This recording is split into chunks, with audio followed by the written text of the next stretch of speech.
오늘 하루 시장 쉬어가는 분위기입니다. 그렇지만 낙관론은 시간이 갈수록 점점 힘을 얻고 있는 분위기입니다.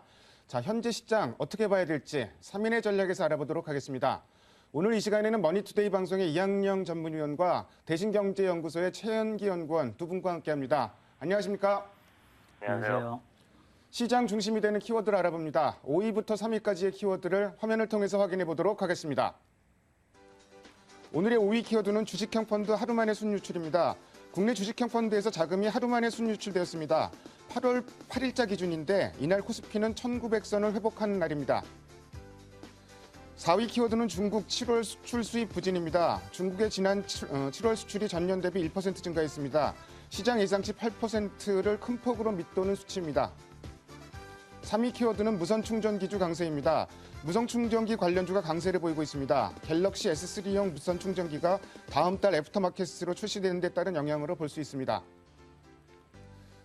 중국의 지표, 7월 지표 실망스럽게 그지없습니다. 어제 생산, 소비, 투자 모두 예상치를 밑돌았고 오늘 수출과 수입, 무역 수지까지 예상치를 전부 흑자 규모까지 예상치를 전부 밑도는 상당히 좀 부진한 상황을 보였는데 글쎄 수출입 동향 나온 지 지금 시간이 얼마 되지 않아서 좀 유심히 보셨을지 모르겠는데 최현기 연구원께서 중국 관련 지표들 좀 정리 좀 해주십시오.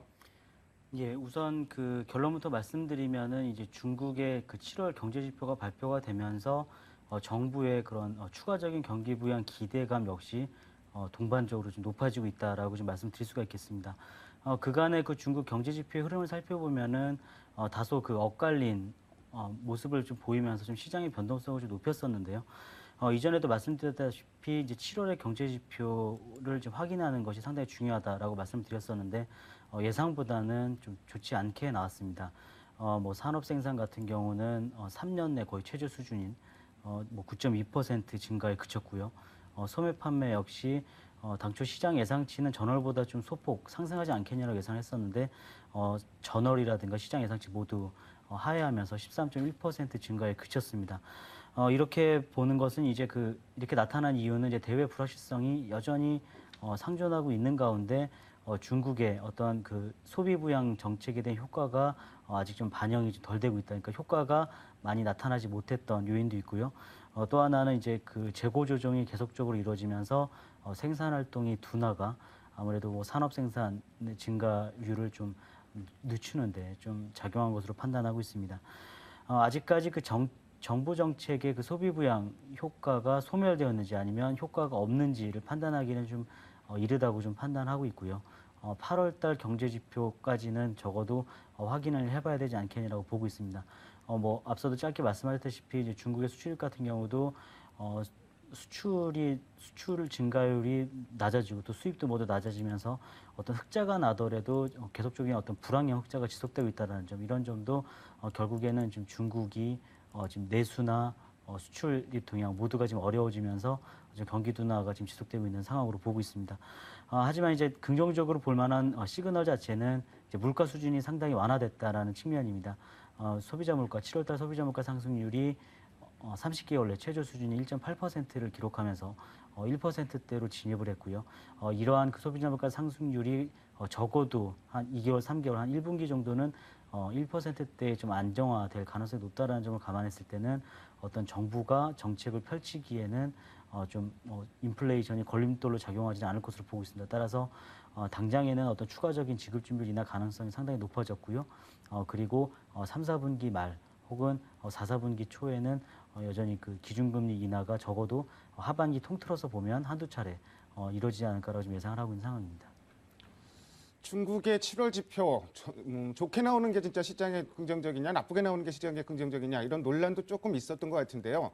지표는 나쁘게 나왔습니다. 이제 다음 차례는 중국 당국이 어떤 행동에 나서냐를 좀 살펴봐야 될 것 같은데 과거 중국 이런 사례를 보면은 글쎄요 너무 기대감에 앞서가는 이런 상황이 전개돼서는 좀 안 될 것 같고요. 너무 기대감을 앞세울 필요는 없다는 생각이 좀 듭니다.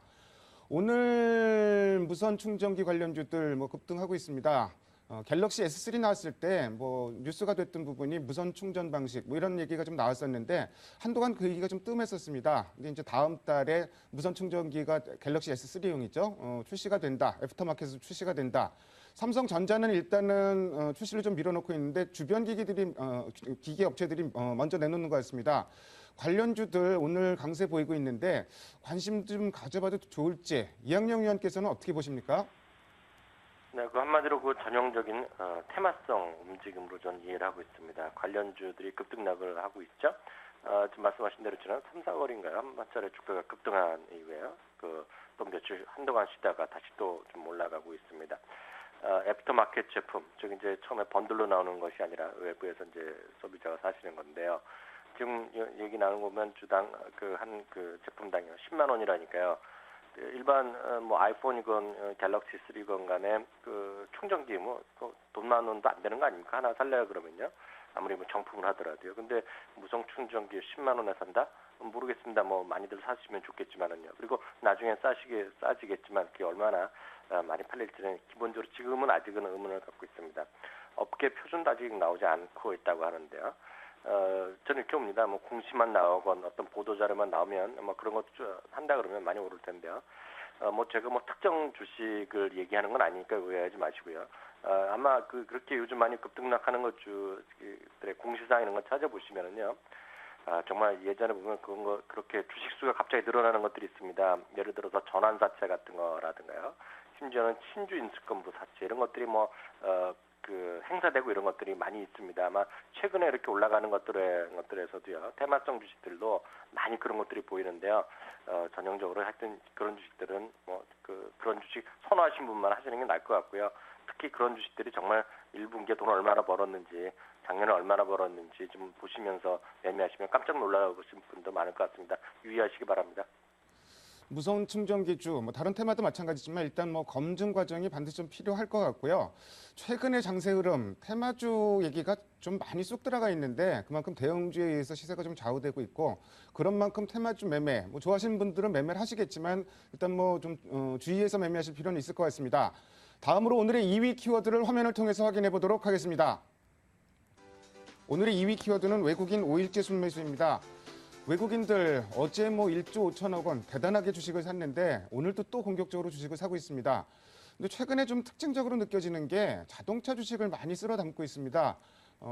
기아차 같은 주식은 오늘까지 24일째인가요? 하루도 안 쉬고 지금 주식을 매수하고 있고 자동차 주식, 뭐 현대차라든지 현대모비스 최근 들어서 상당히 공격적으로 다시 좀 사들이고 있는데 뭐 이러다 수급이 이러다 보니까 자동차주에 대해서 다시 또 뭐 긍정적인 의견들이 많이 나오고 있습니다.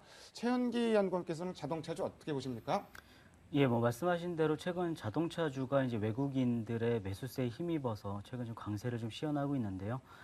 일단은 뭐 대외 환경이 어떤 미국, 유럽뿐만 아니라 이제 최근에 중국까지 어떤 주요국 그 정부의 어떤 추가적인 양적 완화 기대감이 상존하고 있기 때문에 지금 외국인 투자자들이 지금 국내 주식에서 어떤 상위 위주, 그러니까는 시가총액 상위 위주의 종목들에게 어떤 매수를 계속적으로 하는 그러면서 운수 장비 업체들 그런 데게 지금 상승세를 지금 보이고 있는 것으로 판단하고 있는데요.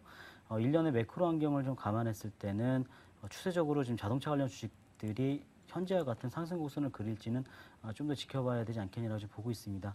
우선적으로 지금 유로존 제조 위기 여파에 따른 실물 경기의 악화가 좀 계속적으로 나타나고 있는 상황이고요. 당장의 어떤 9월 달에 뭐 유로존이라든가 미국 쪽에서 양적 완화 정책이 시행이 된다 하더라도 이것은 이제 센티멘탈 측면에서의 어떤 긍정적인 요인으로 좀 작용할 뿐이지 궁극적으로 이제 펀더멘털 쪽으로 그러니까 글로벌 수요를 다시 회복시킬 만한 어떤 시간은 좀 필요하지 않겠냐라고 좀 판단하고 있기 때문에 최근과 같은 어떤 글로벌 수요 둔화 이런 측면 그래서 또 국내 어떤 수출 경기가 어려울 수 있다라는 그런 우려가 남아 있기 때문에 지금과 같은 외국인의 대규모 매수세가 자동차 업종에 집중될 것이다라고 예상하는 것은 조금 어렵지 않느라고 좀 판단하고 있고요. 또 내부적으로는 또 파업과 같은 어떤 공급 차질 우려 같은 것도 발생할 수 있기 때문에 그러한 것들도 좀 경계를 좀 해야 되지 않겠냐라고 보고 있습니다. 다만 이제 트레이딩 전략 측면으로 봤을 때는 단기적으로 자동차주는 좀 좋을 수 있다. 왜냐하면 외국인들이 최근에 계속적으로 지금 시가총액이 높은 종목들을 사들이고 있고 또 IT나 자동차 쪽에 좀 집중되어 있다는 측면을 봤을 때는 이것이 결국에는 8월 말 뭐 잭슨홀 회의, 빠르면 잭슨홀 회의 아니면 9월 달에 FOMC 회의라든가 뭐 9월 6일에 있는 ECB 통화정책 회의 등을 통해서 어떤 시장이 호재로 받아들일 만한 어떤 경기 부양책이 발표가 됐을 때는 이러한 업종들이 좀 더 외국인 투자자들의 매수세가 집중될 가능성이 높다라고 보고 있습니다. 그래서 따라서 단기적으로는 좀 자동차주에는 좀 긍정적으로 접근하겠지만 좀 중장기적으로 봤을 때는 좀 조심해야 되지 않겠냐라고 좀 예상을 하고 있습니다. 시장 기조가 꺾인다 그러면은 뭐 자동차주도 뭐 강세로 갈 리가 없습니다. 그렇지만 뭐 현재 같은 기조, 특히 외국인들 수급에 의해서 자동차주가 움직이는 거 흐름상으로 봐서 전체 시장 흐름 상당히 좀 긍정적인 면이 있는 것 같고요. 반면에 중장기적으로 조금 경계해야 될 부분도 있다 이런 말씀을 해주셨습니다. 국내 기관들은 오늘 열심히 또 주식을 팔고 있습니다. 어제도 팔았는데, 근데 주식을 살 때도 이렇게 보면은 외국인과 국내 기관은 매수하는 종목이 완전히 양상이 틀립니다. 국내 기관들은 대부분 낙폭 과대주, 특히 이제 그 포트에서 많이 덜어냈던 종목을 다시 채우는 이런 매매들을 좀 많이 했었는데, 그러다 보니까 뭐 낙폭 과대주 쪽에도 좀 관심 가져봐도 되지 않을까 이런 얘기들도 좀 많이 나옵니다. 관심 가져볼 만한 뭐 업종이나 종목들이 있는지 이학년 의원께서 좀 말씀해 주십시오. 네, 저는 이제 말씀드리기 전에 일단 기본적으로 제 생각이 이렇습니다. 국내 기관 투자가들이 사는 거는 무슨 큰 의미가 없다고 보고 있습니다. 낙폭과대죠. 뭐 좀 살 수도 있겠지만 큰 틀에서 보면 돈이 엄청나게 다시 또 빠져나가고 있는 투신의 입장에서 보면은요, 조금 사는 게 중요한 것이 아니라 지금 정신없다는 얘기죠. 그렇기 때문에 투신이 뭘 사는지 뭐 이런 거 저는 그렇게 큰 관심 갖는 것 자체가 좀 틀렸다고 생각을 하고 있습니다. 말씀하신 대로입니다. 외국인과 국내 기관이 완전히 다른 주식들을 사고 있고요. 최근 8월부터 계속 조사해 보면 겹치는 주식은 상위 10개 중에 겹치는 거는 LG와 하나밖에 없습니다. 그만큼 지금 국내 기관은 완전히 다른 주식들을 사고 있다는 걸 이해하시면 좋을 것 같습니다. 여전히 저는 낙폭 과대보다는요, 삼성전자나 현대차 이런 주식을 위주로 대응해야 된다는 생각을 기본적으로 좀 말씀드리고 싶고요. 그럼 다른 업종들에서 어떤 것들을 보면 좋겠는지 말씀드리면, 경기 회복에 정말 관심 있다, 경기 회복이 될 것 같다라고 믿으시면 호남석유화학을 계속해서 말씀드리고 싶고요. 경기 확대해서 뭐 유가도 정말 좋아진다 그러면 뭐 안정성도 있고 그나마 연기금에서 꾸준히 사고 있는 GS 같은 거를 좀 장기적으로 좀 사도도 되지 않겠느냐는 생각을 좀 갖고 있습니다. 그리고 이제 건설이나 이런 쪽에서 보면 좀 많이 떨어지기도 했죠. 그동안요, 건설 주가요. 그 중에서도 이제 삼성전자 올라가면 항상 덤으로 같이 좀 올라가는 것들이 있습니다. 삼성물산이 되겠는데요. 그 정도가 일단 좀 많이 그동안 떨어진 것, 두세 달 동안 떨어진 것 중에서 관심 있다 이렇게 말씀드리겠습니다. 역시 뭐 시장 중심이 뭐 삼성전자, 특히 뭐 자동차 쪽도 이제 같이 좀 시장을 이끌어가는 상황이고, 지금 수급 흐름상으로 볼 때 외국인의 포커스가 맞춰질 수밖에 없을 것 같습니다. 아까 서두에 제가 5번 키워드에서 국내 주식형 펀드에서 자금이 하루 만에 엿새 동안 돈이 빠져나가다가 신규 펀드 설정하면서 하루 들어왔었는데요. 다시 좀 빠져나갔다. 그게 이제 시점이 1900선 딱 처음으로 도달한 시점이었는데 돈이 다시 빠져나간다. 이런 부분은 국내 기관에는 상당히 좀 부담이 될 수밖에 없는 상황인 것 같습니다. 그래서 뭐 자동차, 삼성전자 이외에 경기가 회복될 것이다. 이렇게 전망을 한다면 그런 전제하에 호남석유라든지 GS, 뭐 삼성물산 정도까지 언급을 해주셨습니다. 다음으로 오늘의 1위 키워드를 화면을 통해서 확인해 보도록 하겠습니다. 오늘의 1위 키워드는 장중 조정 흐름입니다. 오늘 뭐 시장 장중 조정 흐름입니다. 전형적으로 뭐 낙폭이 조금 커질라 그러면 다시 좁혀놓고 뭐 이런 전형적인 장중 흐름, 이런 흐름이 대체로 이제 강세장에서 나타나는 전형적인 흐름으로 볼 수가 있습니다. 근데 이렇게 뭐 시장이 강세를 보인 거는 외국인이 주식을 사준 부분도 있지만 전 세계 시장이 강세를 보인다. 유동성에 의해서 좀 움직이는 것 같은데 세계 경제 그렇게 뭐 낙관만 상황은 아닌 것 같습니다. 우선 시장에는 반영이 안 됐는데 OECD 경기 선행지수가 지금 꺾였습니다. 뭐 소폭이지만 꺾였는데 이런 부분은 글쎄요, 뭐 시장에서 지금 관심은 안 두고 있지만 절대로 지나쳐서는 안 될 부분인 것 같고 글로벌 경제의 흐름도 다시 한번 짚어볼 필요가 있을 것 같습니다. 최현기 연구원께서 관련 내용 좀 말씀해 주십시오. 예, 뭐 지난 9일에 이제 OECD, 그러니까 그 경제협력개발기구가 이제 34개국 회원국들을 대상으로 한 이제 경기 선행 지수를 발표를 했는데요. 6월 달치를 발표를 했는데 100.04 포인트, 100.03 포인트가 나왔습니다. 그 직전월에 100.4 포인트에서 소폭 하락한 것인데요. 보통 이제 경기 선호의 지수가 향후 4개월에서 6개월 이후에 어떤 경기 상황을 좀 대변한다고 봤을 때는 하반기에 경기 회복 속도가 빠르게 진행되지는 않을 것이다라고 지금 시사를 하고 있는 것 같습니다. 유로존의 경기 둔화가 두드러졌던 거는 뭐 이미 지금 시장 참가자들이 이미 느끼고 체감하고 있는 부분이라고 생각을 하고 있고요. 또 미국과 일본과 같은 경우도 지금 주요국 성장 모멘텀이 좀 둔화된 것으로 나타났습니다. 특히 이제 주목해 볼 것은 이제 그간 이제 그 선진국 경기 둔화를 좀 일정 부분 상쇄했던 신흥국들의 경기도 마찬가지로 지금 성장 모멘텀이 둔화되고 있는 것으로 나타났는데요. 중국과 인도, 러시아 모두 성장 모멘텀이 좀 둔화되면서 어떤 하반기에 어떤 선진국뿐만 아니라 신흥국도 좀 어려운 국면으로 갈 수 있지 않을까라는 우려가 지금 시장에 지금 작용하고 있는 것을 보고 있습니다. 물론 지금 글로벌 증시가 강세를 보이고 있는 것은 이러한 펀더멘털과는 다소 괴리를 보이는, 그러니까 결국에는 주요국 중앙은행들이 나서주지 않겠느냐, 어떤 경기 부양 정책에 대한 기대감이 있기 때문에 지금 증시는 강세를 보이고 있는 것 같고요. 펀더멘탈로 봤을 때는 우리가 당초 예상했던 것보다는 좀 좋지 않은 흐름이 지속되고 있다라고 보시면 될 것 같습니다. 따라서 이제 향후 어떤 미국이라든가 유럽, 중국의 어떤 경기 부양책을 시행하느냐, 그리고 그 시점이 언제가 되느냐도 상당히 중요하겠지만요. 그 이후에, 그러니까 정책 시행 이후에 경제 지표가 얼만큼 반등할 것이냐 여부도 계속 시장 참가자들은 좀 체크를 해야 될 것 같습니다. 따라서 결국에는 이제 정책 시행이 발표된 이후에는 이제 정책을 기대했던 그 기대감 자체는 소멸되기 때문에요. 결국 시장 참가자들이 눈으로 확인할 수 있는 경제 지표가 반등이 언제쯤 되느냐. 그래서 긍정적으로 보면은 2, 4분기가 저점이 될 것이냐겠고요. 아니면 늦어도 3, 4분기 내에 어떤 글로벌 경기 전반적으로 저점이 3, 4분기 내에 확인이 되느냐 여부가 상당히 이후에는 지금 중요할 것으로 보고 있습니다. 그것이 바로 이제 9월 이후가 아무래도 이제 그 향후 글로벌 증시의 그 방향성을 결정하는 데는 상당히 지금 제가 말씀드린 부분이 중요하지 않을까라고 판단하고 있습니다. 사실 올해 1월 달에 또 대단한 뭐 상승 흐름이 나타났었는데 그때 가장 많이 했던 얘기가 실적 장세 얘기를 많이 했었습니다. 그래서 뭐 실적 장세 얘기가 전혀 타당하지 않았던 부분인데 시장이 올라가면은 기업 실적이 좋아진다? 뭐 이 얘기는 좀 논리적으로 맞지 않는 얘기였던 것 같고요. 지금 현재 상황도 마찬가지인 것 같습니다. 뭐 1월 달에 시장에 올렸던 힘이 유동성의 힘이었는데 지금도 유동성에 의해서 시장은 올라가고 있는데 그렇다고 해서 뭐 시장이 올라간다고 경기에 대해서 낙관해도 좋다. 이거는 조금 논리의 비약이 좀 심한 것 같고요. 경기 상황은 경기 상황대로 또 냉정하게 좀 계속 관찰할 필요가 있을 것 같습니다. 이번 주 들어서 그나마 저녁 때 좀 반가웠던 얘기들이 유로존 얘기가 거의 안 나왔다는 얘기입니다. 그래서 뭐 자고 일어나면 한 가지 터져갖고 시장이 막 빠지고 이러던 상황하고는 조금 분위기가 상당히 좀 많이 변한 것 같은데 그러다 보니까 시장도 뭐 추가 상승에 점점 무게가 실리는 것 같습니다. 뭐 크게 중요한 일정은 없는 것 같은데 다음 주에 시장에 영향을 미칠 만한 변수나 일정이 있으면 좀 체크해 주시고요.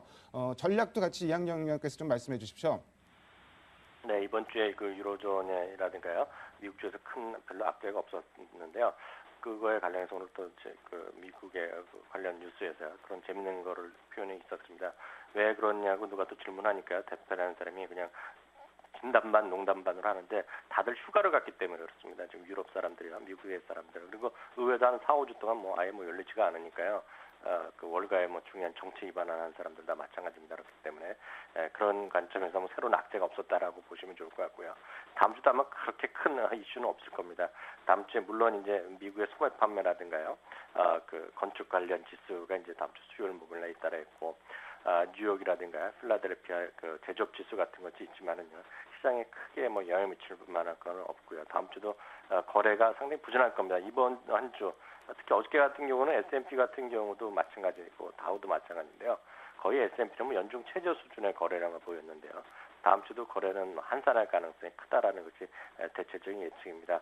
앞서 말씀하셨지만 미국도 마찬가지입니다. 뭐 펀더멘탈 기대할 게 없습니다. 3분기에 특히 2분기보다 좋아질 것이 없다라는 것을 제가 어저께 말씀드렸는데요. 그만큼 여전히 미국 시장도 헤드라인 뉴스에 따라서 그거에 의해서 주시장이 유동성에 대한 기대감 이런 것들 때문에 올라가는 거죠. 펀더멘털에 기대할 건 뭐 여전히 없다라는 생각 갖고 있습니다. 그렇기 때문에 뭐 어떤 기업이 실적이 좋아져서 뭐 미국이 올라가고 우리나라가 올라가고 이런 것보다는요 돈의 힘으로 지금 다시 움직이고 있다라고 보시면 좋을 것 같습니다. 투자 전략은 너무나 간단합니다. 돈의 힘 어디서 나오겠습니까? 국내 기관 투자가 유감스럽지만 투신한 땐 기대할 게 별로 없을 겁니다. 연기금은 뭐 정책 의지이기 때문에요. 사라 그러면 사겠지만 지금 지수 1950포인트 선에서요. 연기금의 적극적인 매수세를 기대한다는 것 자체는 제가 봤을 땐 비합리적이라고 보고 있습니다. 그러면 시장이 되건 안 되건 결정사항은 국내 기관이 갖고 있는 것이 아니고 개인이 갖고 있는 것이 아니고 다시 한번 외국인이 갖고 있는 그런 장이 왔기 때문에요. 어찌 보면 대응하는 점도 매우 쉬울 수도 있고요. 어쩌면 가혹하게 떨어질 가능성도 분명히 있습니다. 그렇지만 우리가 입장에서 보면 1850대도 마찬가지, 90대도 마찬가지 다 왔다고 해서 물량을 줄이자는 전략 전술은 매우 위험하다는 거 다시 한번 느끼셨을 것 같습니다.